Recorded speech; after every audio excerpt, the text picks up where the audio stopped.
நாளைக்கு நீங்கள் டிஸ்சார்ஜ் ஆயிடலாம். 2 லட்சம் வெட்டினா வீடு கூட்டி போயிடலாம். இது இன்னும் 2 லட்சமா? யோ டாக்டர், என்டெல்லாம் ரீசார்ஜ் பண்ண 200 ரூபா கூட கிடையாது.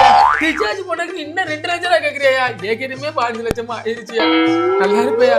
இந்த விஷ ஊசி இது இருந்தா போட்டு எனக்கு பேசாம கொன்றியா? இதுதான் வரும். எக்ஸ்ட்ரா 3 லட்ச ரூபா மொத்தம் 5 லட்ச ரூபா கட்டிடுங்க. விஷ ஊசிக்கு 3 லட்சம் ரூபாயா? அட பாவிகளா, வாழதான் விட மாட்டீங்க, சாவும் கூட விட மாட்டீங்க.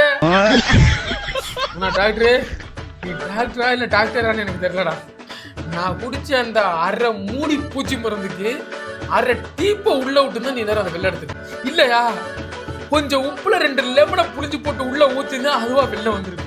அதை விட்டு போட்டு நீ இதுக்கு அதுக்கு நர்ஸ் ரூமுக்கு நடந்ததுக்கு நீ 12 லட்ச ரூபா இருக்கடா. என்ன ட்ரீட்மெண்ட் பண்ணதுக்கு நீ ஒன்றும் 12 லட்ச ரூபா. நீலாம் பாரா, கடைசி வரைக்கும் ஊசி போட்டே சாக போறா. நான் ஊசி போட்டு தான் பல பேர் செத்துருக்காங்க. என்ன சொல்ற?